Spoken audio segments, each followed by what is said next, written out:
Good day, everyone, and welcome to this IBC Advanced Alloys webcast and conference call. I'm Jim Sims, Director of Investor and Public Relations with IBC. Before we begin today's webcast, just a few reminders. Slides from today's presentation and the audio of this call are being broadcast live over the web. A recording of the broadcast is being made, and a replay will be available on the IBC website later today at www.ibcadvancedalloys.com. A PDF of this presentation will also be available as a downloadable handout and will also be available at the IBC website. Now, after the formal presentation, you'll be able to ask questions of the company using the questions pane on your computer screen or your handheld device. Simply type in your question and click send. Those of you who are connected via a listen-only phone line can pose questions by emailing those to me at jim.sims, S-I-M-S, at ibcadvancedalloys.com, or you can text them to me at 303-503-6203. Now, while we may not be able to get to all the questions during the live webcast today, we will try to get back to everyone who poses a question. So let's get started. On our webcast today, we will be making forward-looking statements, and viewers are cautioned not to place undue reliance on such forward-looking information and statements. Joining us today is Major General Duncan Heinz, United States Marine Corps retired. General Heinz serves as President, CEO, and a Director of IBC. A former combat and Marine Corps test pilot, General Heinz served in the Pentagon as the Program Executive Officer of the F-35 Lightning II Development Program. That's a system for which IBC is now very proud to make specialized beryllium aluminum components. I'll add that the General also has a son in the Marine Corps who now flies the F-35. That's yet another reason why we at IBC are all so proud to be providing support for that system and for the great men and women who build, who operate, and maintain the F-35 system.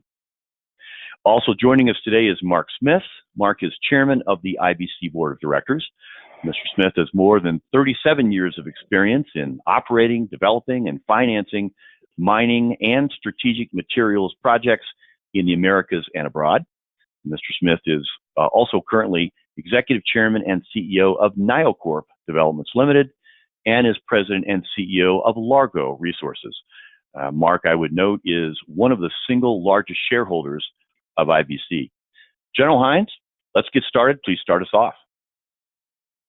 Thanks, Jim, and thank you, Mark, for joining me today. A heartfelt welcome and good morning to our investors in the United States and Canada. Good afternoon to our investors in Europe and overseas, and a special welcome to our employees, suppliers, and customers. I also want to welcome and greet our competitors listening today. As we get closer to profitability, I know that you are listening even more intently. I simply remind you and all the listeners that our goal of this company remains to lead the specialty alloys business, and as such, we will continue to innovate, differentiate, and disrupt as we grow. Unfortunately, that means today that I must be even more vague regarding some of our plans and opportunities. With that, let's get to the key points of today's update brief. There are 4 key takeaways that I want to leave you with today. First, we continue to power through both ordinary and extraordinary challenges with a great results-oriented team. 2, that team, despite the challenges, has delivered a solid result in Q2, showing continued progress to profitability. 3, we are in detailed planning for the next phase of expansion to increase both the top and bottom line. And finally, I want to reiterate again our goal of profitability in this quarter ending March 31st. Next, please. As announced in January, our previous CFO resigned and we replaced him with Mr. James Taylor, or JT as he likes to be referred. We have also added Stan, a new controller in a position that was previously gapped. Separately, JT and Stan would be tremendous values to any organization, but together they are powerhouses, providing significant new focus on cost accounting, forecasting, and margin expansion.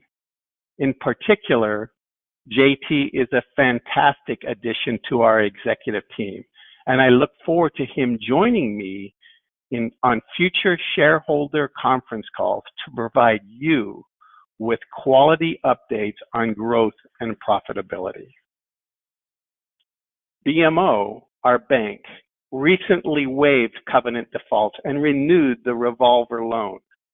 The rates were slightly higher and the maximum loan amount slightly less, but they continue to work with us and are a great partner. I look forward to renewing the contract again on more favorable terms as we reach profitability. Regarding the litigation around the $1.35 million arbitration award back in July, all filings were submitted to the district court. The scheduling hearing, slated on 22 January, was canceled by the court, and a new date has not been provided.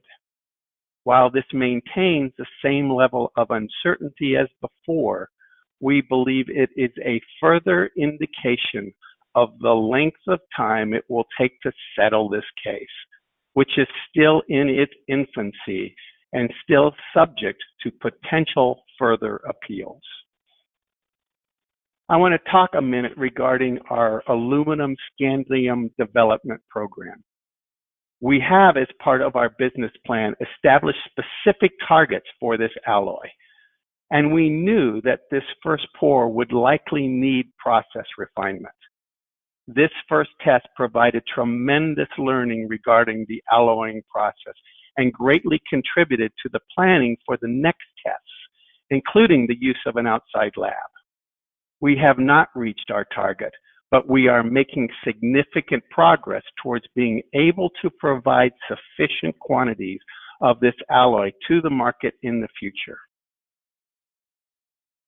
The team has powered through several challenges this last quarter, including brutal weather, frozen pipes, the flu, personal challenges, and occasional equipment breakdowns to deliver these results. And they are continuing to do so in the current quarter, which I believe will be very strong again. Additionally, more contingency planning and increasing our dedicated maintenance staff are also reducing impacts to production. I am incredibly impressed and proud of their tenacity and can-do attitude.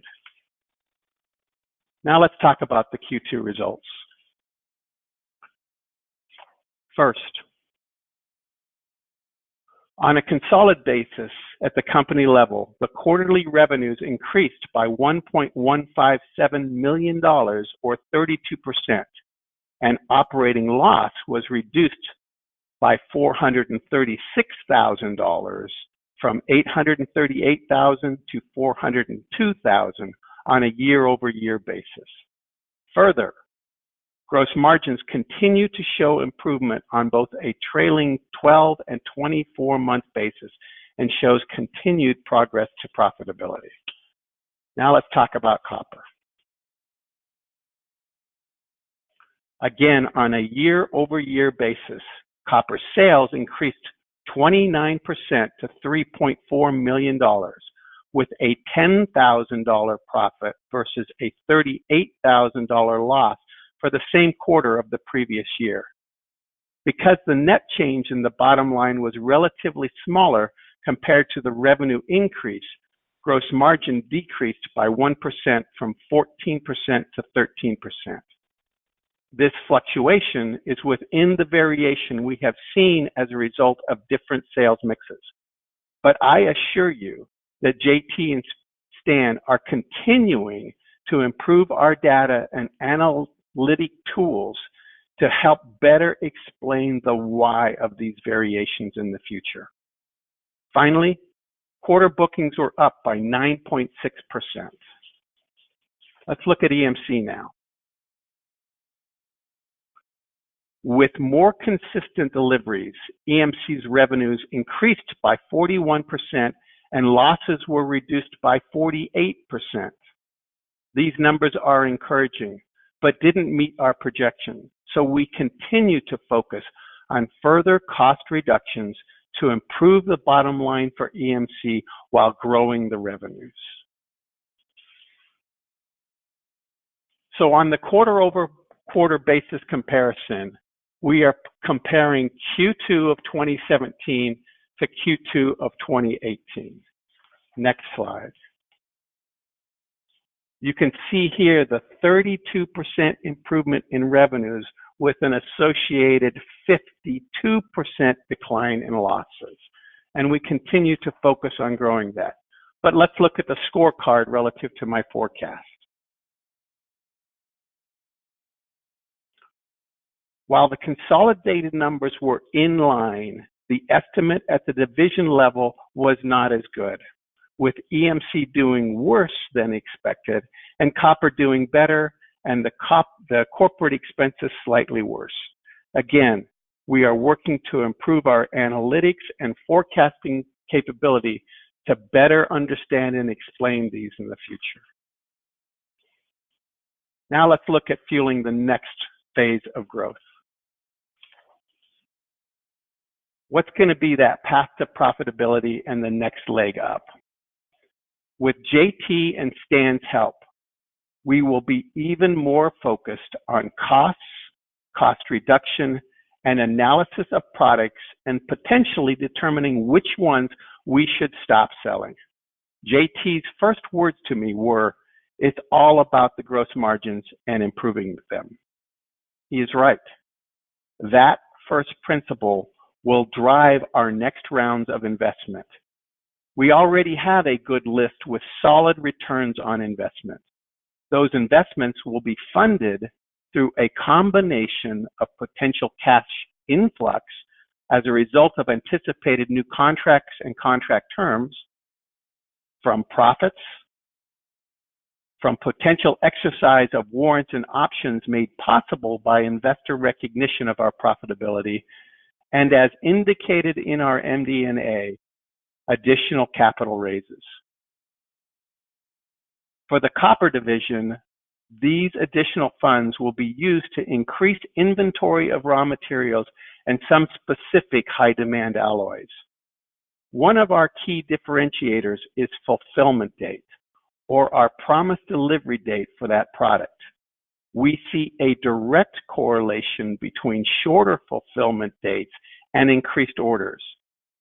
However, the improving economy is increasing demand of raw materials, so we are seeing a need to increase inventory to meet our own rising demand while providing buffer against supply uncertainty. For current customers, as well as potential customers whose orders we did not previously win, we see an opportunity to move into more finished products by adding additional machining capability. This will address throughput for growth, as well as meeting more stringent dimensional tolerances at attractive margins. Additionally, we see a need to increase and potentially consolidate our billet production capability to meet future demand and to accommodate new alloy chemistries.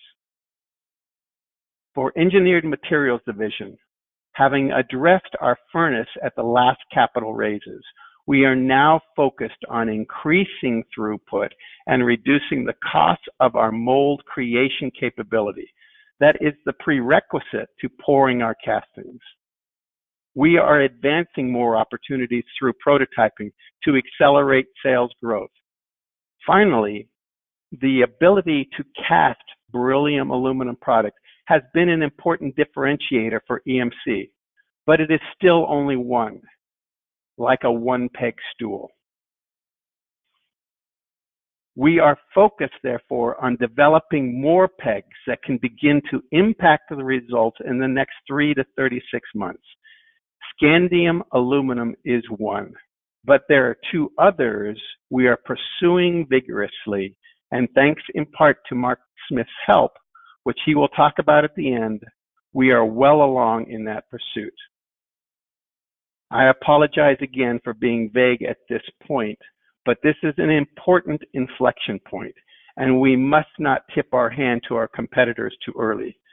It is suffice to say that these additional pegs are complementary to our current infrastructure, synergistic with the copper division capabilities, allowing multiple options for workload balancing, and may involve new chemistries, which is already the case for scandium-doped aluminum. Where will this growth come from? The copper division is already seeing significant growth from sales to service centers and increased toll work, and to a lesser extent from electronics and oil and gas sectors. But we believe with the improving economy and some improvements in inventory and machining that these 2 latter sectors, electronics and oil and gas, will also provide significant growth. EMC has advanced several opportunities as we await word on our next contract proposal with Lockheed Martin. Additionally, we are seeing significant growth in product to our commercial manufacturing, which I will elaborate on in 2 more slides. We remain focused on adding additional pegs to the stool to increase both the top and bottom line.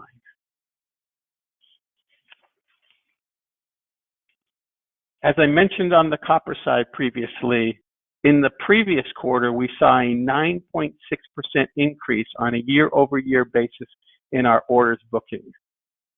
To date, through January and February of this quarter, we have already exceeded the order bookings for the entire quarter of ending December 31st, 2017. On the EMC side, on a calendar year basis, we saw significant increases in orders and shipments to commercial customers.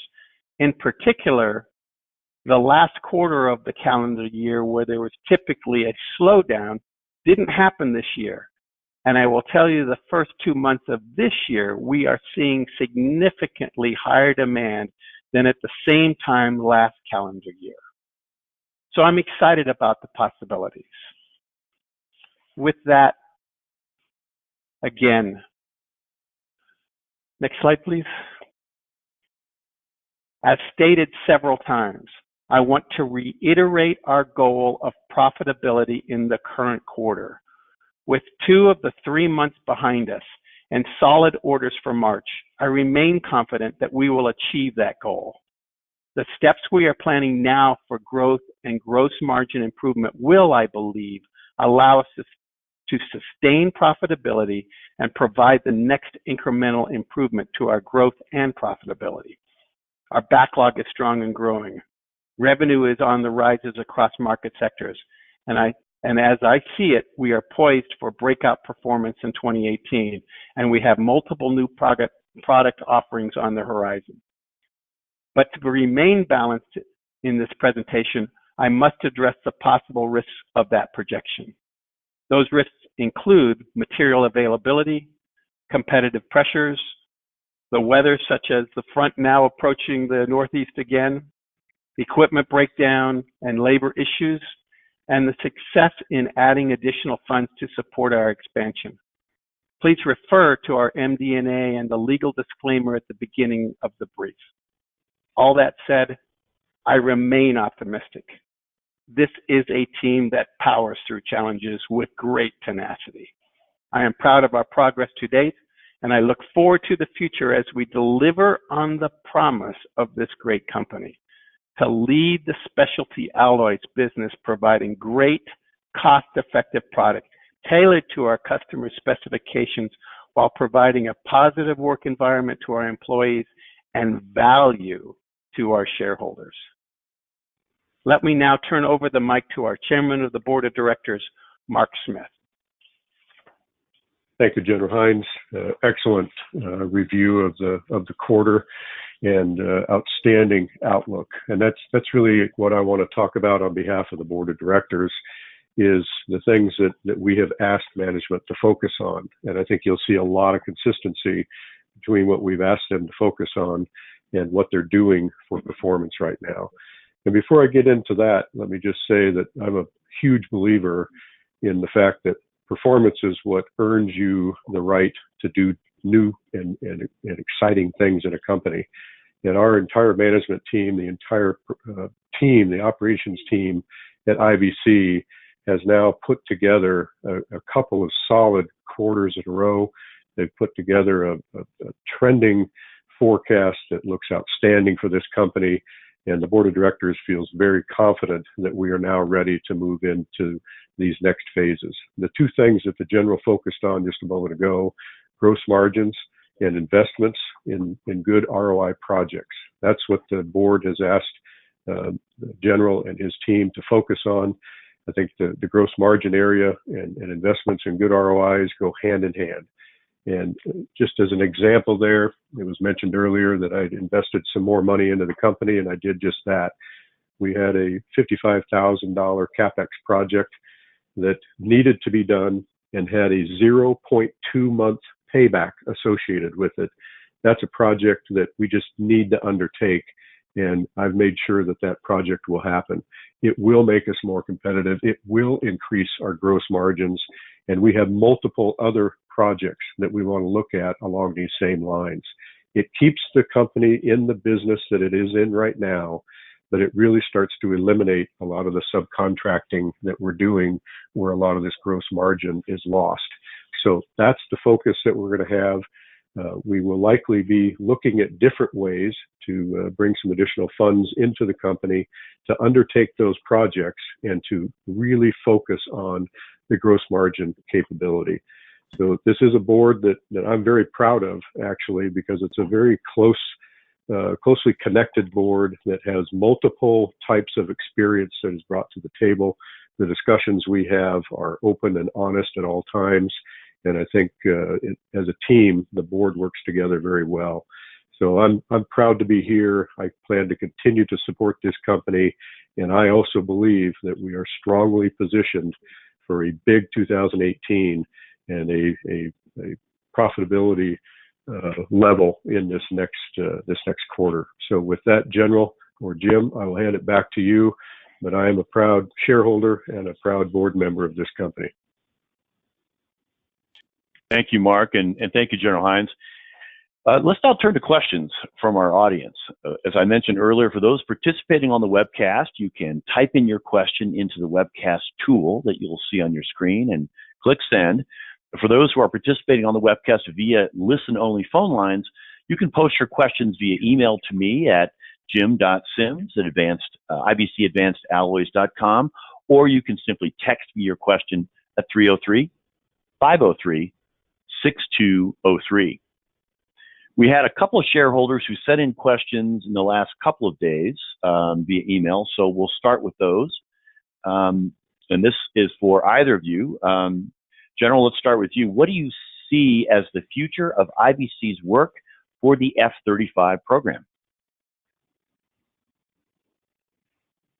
Well, thank you, Jim. We have submitted what I believe to be an incredibly competitive bid for the next lot, or potentially 3 lots, up to Lockheed Martin. And we are now awaiting the results. But I firmly believe that we are a solid competitor in this range, providing them great product at a great value. And so I look forward to continuing to work with Lockheed on the current parts as well as future parts for both F-35 as well as other legacy aircraft.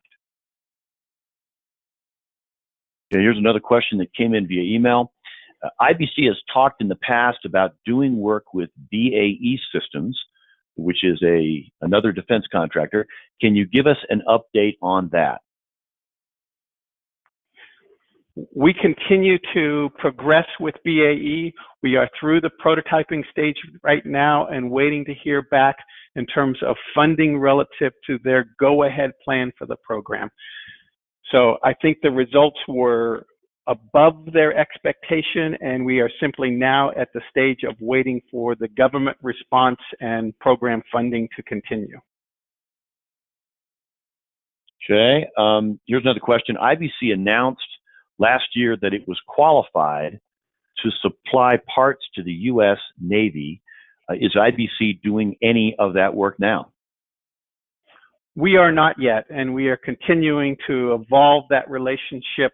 We do know that there are parts that are being provided to them that include our materials. So it's simply a matter of finding the right avenues to be able to go direct on that contracting. I'm still encouraged of the possibility, and qualification is an absolute prerequisite. So it's an important first step. Okay, here's a question in our questions tool. If you can answer, as you achieve profitability, does the new tax law in the U.S. provide any incentive to consider incorporating in the U.S.? We are reviewing that, and it is still our intention in the future to be a U.S. listed company. But I can't provide you any specifics right now based on the uncertainty around the tax code. And as a follow-on question, general to that, is there any consideration of being listed on a different exchange other than the TSX? The answer is yes, and I quite simply believe that as we continue to evolve as a U.S. company and gain a higher presence of U.S. shareholders, that it will be likely that we will go to a U.S. listing. But all of that is in the future, and there are still multiple avenues and multiple choices in terms of whether we start with the OTC or move to one of the main markets. Okay, and here's a question just came in. This could go to either of you. We addressed this a little earlier, but what is the status of IBC's work with NioCorp on developing scandium aluminum alloys? And can you tell us what your business strategy is going forward? Well, it still remains a great relationship, and NioCorp continues to provide us both expertise and additional funding for it. Now, that said, I'm not going to say anything more relative to what our target market is or the specification around the alloy itself. I consider those proprietary relative to our business model. We are progressing extremely well relative to the testing, but it's still got a ways to go to reach the final targets. Mark, anything you'd like to add? I don't think so, General. I mean, it is a very good program. We've got, I think, the best of the best people working on this effort. We are very encouraged by the results to date, but there is more work to go. And obviously, for obvious reasons, we need to be somewhat quiet about the exact strategy that we're going after. But it is a strategy that I think the entire team is bought into, and we know where we want to go. And this is a group of people that doesn't let grass grow underneath their feet. So things are moving, and I'm quite pleased. All right, gentlemen, that is the last of the questions. Thank you all for taking time to join us today. If you didn't get a chance to type a question or send it to me, please go ahead and do so, and I'll get back to you with that. Our webcast, again, was being recorded today, and we will make this available for replay on the IBC website later today, and that is at www.ibcadvancedalloys.com. Thank you all for joining us today, and we look forward to the next time we can speak with you. Have a great day, everybody. Bye.